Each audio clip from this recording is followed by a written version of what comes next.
All right, let's get into our first discussion of the day. President Muhammadu Buhari has returned to Abuja after a week-long engagement at the 76th session of the United Nations General Assembly in New York, United States. President Muhammadu Buhari, during his speech at the 76th session of the UN General Assembly in New York, appealed to rich nations and international financial institutions for outright debt cancellation for countries facing the most severe challenges in the wake of the COVID-19.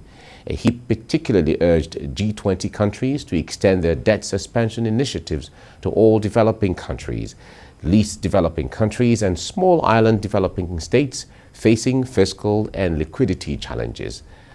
This is the crux of our discussion in the next couple of minutes. So joining me now to talk about this is Oluwaseyi Adeyemo, publisher, Inside Watch Africa. Good morning. It's good to see you. Good morning. It's good to see you again. It's been a while. Exactly. It's really been a while. Yeah. Now, the UN General Assembly is ongoing, and the president made his speech, a few days ago, and some Nigerians who were watching, keenly as to the speech of the Nigerian president, whether it drives a hope of Nigeria and Africa or it reflects the reality of what we are facing right now. But we're hearing criticisms here and there from what the president delivered. What do you make of that? So you've just talked or touched on two different things, the hope and the reality. Yeah. For hope, I believe it was a good speech. I believe that Mr. President was able to talk as leader of Africa, on behalf of Africa, and say to the rest of the world, look, we're in this together. And there's a need for those who are stronger to lend hands to those who are less strong. Usually that is the campaign and talk narrative around an association or an organization as the UN. Usually they will always encourage us to say to us, oh, we're in this together, and we would make sure that nobody's left behind and everyone would be taken care of and all that. I mean, all sorts of themes. If you look at it, for instance, for tourism this year, that's the World Tourism Organization. Exactly. They're saying, it is tourism for inclusive growth. So, yes, for me, the speech and everything Mr. President said was very hopeful. It's one that one should commend. But for reality, the truth of the matter is, we just had on the news right now that bandits had the effrontery to go into a military base. For me, that indicates that we are not doing certain things right. And it is important that as a people, understanding that what we do today will be said of us tomorrow. We all need to come together and do whatever we have to do rightly so that, first of all, in this case, for instance, the rest of the world will not see us as an unserious people who keep coming back to them and say, oh, we need help. And whenever they are offered help, they would then waste away whatever was given to them. For instance, a lot of Nigerians and Africans are worried that are we really investing into capital projects or we're investing into buying up things that we would consume and will not have any effect on our lives tomorrow. It's important that we question ourselves, engage ourselves. Now, this is not a question for the rest of the world. Like I said, for the speech, for the rest of the world, it's good enough that we're saying to them, look, we're here, don't leave us behind.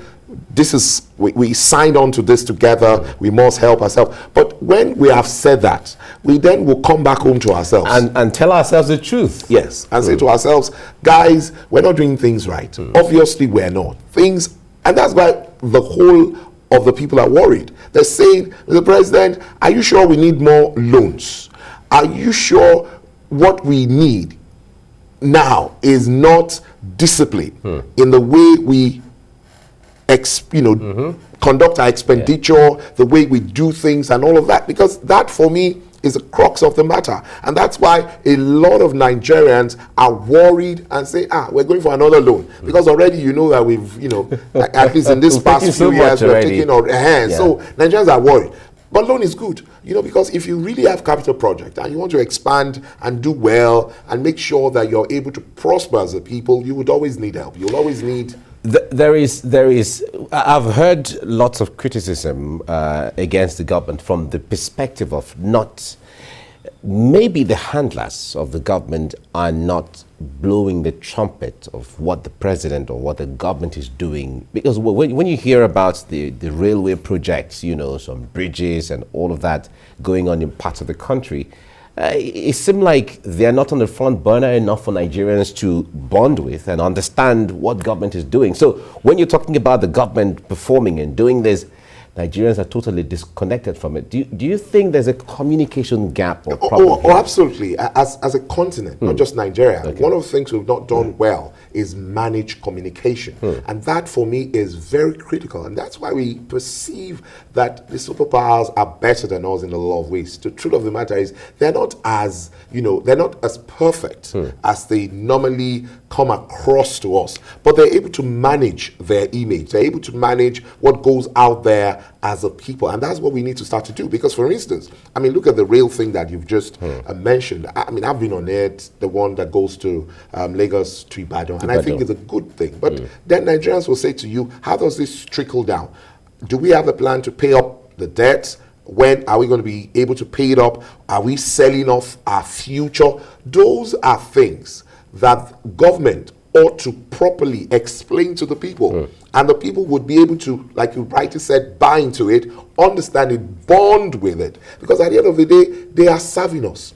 And so when you sit in the seat of leadership and you say, oh, you're doing this, you're doing that, you're doing that, and the people that you're leading do not fully understand what you're doing, then you're not fully doing what you ought to be doing. Because whatever you're doing on our behalf, you must sell it to us, and we must buy into it and bond with it, so that we will then help you, whether with prayers, in whatever way, and we'll then less put pressure on you. Because sometimes, I believe that some of the things we say might be destructive because we're worried. We're saying, are we not selling off our future and all of that? But if we understand it and you're able to tell us from A to Z how this will benefit all of us, and at the end of the day, there's the fact that we need to do it now so that we do not lose the opportunity of having a better future. I think Nigerians will do better in supporting government if they do well in managing communication to the people. Okay. Well, you talked about the issue of the train. I've not taken that train to Ibadan. I need to do that. You should try it. It's lovely. But go with your coat because it's very cold. Oh, I see. Oh, yes. In the train. It's that's cold. interesting. Very comfortable and cold. I like that. Yes. I like that. I'll give it a try. Now, let's talk about the issue of the debt cancellation. Now, what is the essence of debt cancellation in the first place? The point there is we've had it before during the Obasanjo administration in the early 2000s when Nigerian debts were cancelled, and then we're back neck deep into it again. But generally, what are the benefits of debt cancellation? So you won't have to pay the debt, because you would keep borrowing as a less developed nation, because you then need to pursue or embark on certain capital projects that you obviously cannot afford. So you would definitely need to borrow. And so if you're able to negotiate properly and able to do your homework well, because that's part of governance really, for you to be able to say, you know what, we have paid this, we can pay this, but we can't pay that. And they will understand, because at the end of the day, everybody is benefiting from everybody, because they know that if we're unable to stand, nobody will consume the things they're producing. So we're in this together. And so it is onus on government and our leaders to know when and how to negotiate debt cancellation. So it is appropriate, it is the right thing to do, but you must know how to do it. And you've just said that is something we need to give to the Obasanjo regime. And thanks to Mrs. Okonjo-Iweala, who did a great job at the time. She brought in the fact that she was, has her own network in the World Bank and all of the Paris Club and all that. And she was able to bring all that to the table, and they were able to do those. And for me, great job. So we need to take that into cognizance and make sure that whenever we're bringing people on board, we are also looking at those who can take decisions or do things for us at certain levels. It's very critical. We're lucky as a people. We have Nigerians all over the world. Nigerians who have great pedigrees, Nigerians who have great networks. Let's leverage them. Let's take advantage of them, because certain people can only talk in certain places. If you don't have it, you don't have it. You know, they won't listen to you, because this is about bonding, it's about friendship, Exactly. it's about It's a network. understanding, and I understand you. So when I'm asking you certain questions, you know that You I'm know asking where you're talking, speaking we from. both understand ourselves. But when you come as a stranger to the table and you don't fully understand what goes on in those areas, you're not likely to get as much from those negotiations as much as those who understand what goes on there. And I want to take this opportunity to plead on Nigeria. When you're appointing certain people or giving people certain assignments, you need to consider certain things, because at the end of the day, you will need people who can speak for you at a certain hour. Really. Now, it is one thing to call for debt cancellation. It's another thing to work towards it. Now, beyond the issue of leveraging on the clout and network and influence and expertise of Nigerians and some other friends of Nigeria, what are the other strategies we need to start putting together, maybe even within the country, that we need to show those who we are owing that we are actually on track, and we can do this and we can do that, so that they believe what we're saying? Yeah, I mean, you just said it clearly. You can't, as a people, even as individuals. So you come to me for, loan, and each time I see you, you're driving new cars. I mean, you won't come back tomorrow, and I'll take you seriously. So it's important that we show the rest of the world that we're serious people. We understand what we're doing, and we have a plan. Look, the truth of the matter is, whatever you're doing, you will always need help and support. But if I see that you're serious about what you're doing and you have your eyes on the ball, I would be glad, because then everybody wants to be able to beat their chest that they were part of the other person's growth. But growth that is pursued seriously and with a goal. But if we come to the rest of the world as a people who just want to have fun, buy car, enjoy and all that, nobody would go out of, because now, for instance, the COVID-19 have shown all of us that the whole of the world has got their problem. They have something that they're dealing with, so they would rather invest into some of the things that will benefit them than to give a people who have not shown seriousness. So we owe ourselves, we owe the rest of the world, because they need us, to make sure that things are going on well. But it will be bad. It will be a bad spot that each time they think of us or look at us, they see a people who knows how to waste. It's not something that we should hold on to. I pray that our leaders will understand that and be able to be more responsive and responsible the way they conduct themselves. All right. Now, there were other things the president talked about, and let me read when it comes to the issue of governance and coups on the African continent. Let me read an excerpt of part of what the president said. Now, Nigeria fully supports the efforts by ECOWAS to address these growing challenges on the African continent, and appreciates the support of both the African Union and United Nations. In this regard, I would like to reiterate that as leaders of our individual member states, we need to adhere to constitutional provisions of our countries, particularly on term limits. This is one area that generates crisis and political tension in our sub-region. I guess the president is relating to the realities in one of the countries that there's coup, But when it comes to the leadership, we know Nigeria remains a leader. But at opportunities and platforms like this, Nigerians expect to see that decisiveness, that's it being intentional and being deliberate with the use of words and how to drive home some of these points, so that those who are the coup plotters in any of those countries get the signal that it is not business as usual and this is not being tolerated. I think that was very, very direct and intentional, because Mr. President, for the first time, and that's why I said I like this speech. I mean, whoever put it together did a wonderful job. Saying, look, we're not just going to condemn the coup plotters. We're also going to condemn ourselves as leaders in Africa. If your tenure expires, leave the office. Because you see, the reason why people would be tempted to want to go, have a coup and all of that, is because they see that the leaders are not serious themselves. So he's saying we as leaders in Africa, in West Africa, we should be responsible enough to leave office when our term expires. And for me, that's why I said I love this speech. Look, the thing is, you would always condemn the coup plotters, but you will never condemn the leaders. And he's a leader, a very, very strong leader in Africa that is saying that we ourselves as leaders in this region and sub-region need to be responsible enough to stand and say, okay, this is the constitution of the country. We're meant to be in office for 4 years, and at the expiration of that 4 years, we will leave office. So I think it's good. I think it's something, because I've always wondered, because everybody will then come and start crying foul when some guys come and say, guy, leave the leave the seat. You're staying too long. But who talks? Who complains when that player sits tight in office and decides not to leave? Trying to change the constitution, amend the constitution. It's not just changing. They're disrupting. They're turning everything around because their plans around everything. You can't just wake up in the middle of the night and say, oh, you're no longer. It's like shifting the goalpost.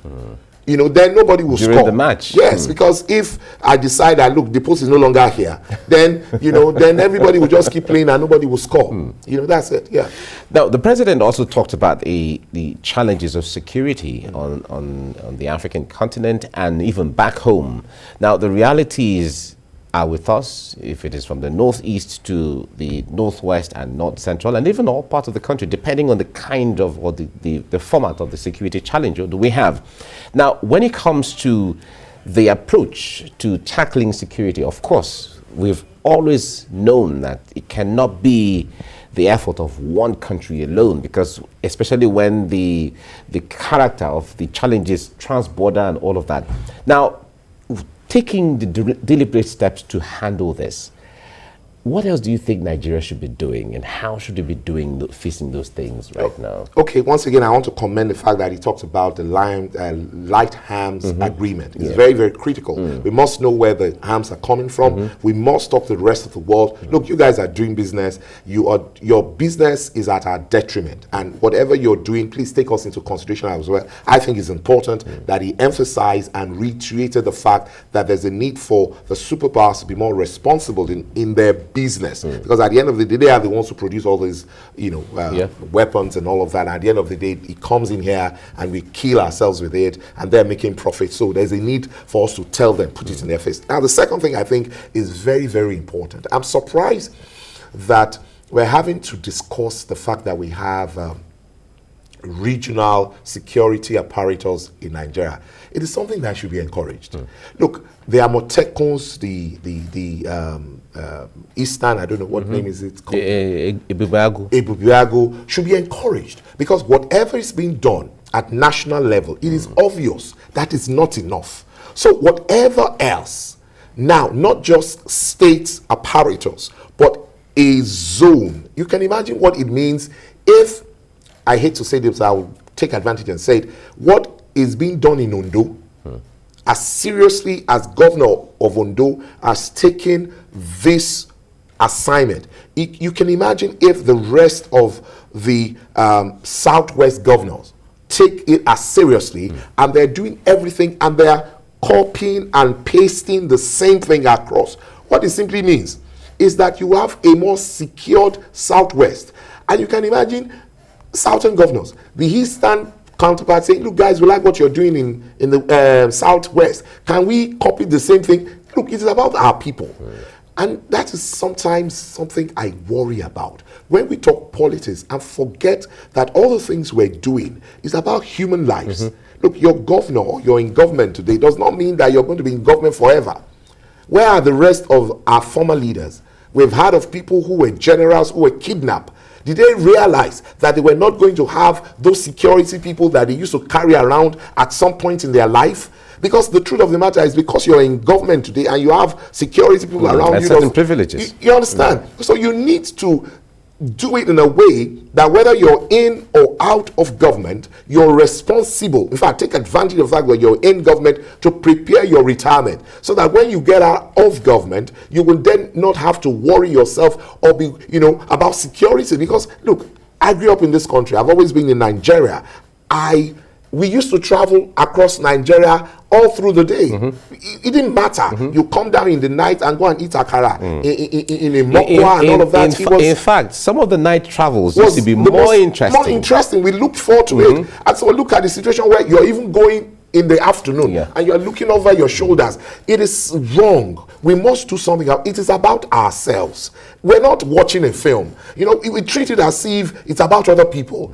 Whatever security arrangement you have around yourself, the fact that every other person is insecure is something that should worry all of us. So for me, the security thing is talked about the light weapon agreement, great thing, but beyond that, I expect that the federal government will encourage regional security apparatus and arrangement in the whole of Nigeria. We want to have a northern arrangement, we want to have an eastern arrangement, so that at every point in time, there are 2-3 levels of security. So if you beat the federal government, you don't beat the regional, you don't beat the state, you know, so that we will have a more secure place. Then you can have investment, you can have people come, a lot of people, these things are connected to themselves. So if you're talking about wealth and prosperity and you have a very, very unsecured environment, nobody will leave a secured environment to come and invest in an environment that is insecure. So I think we need to take this more seriously. All right.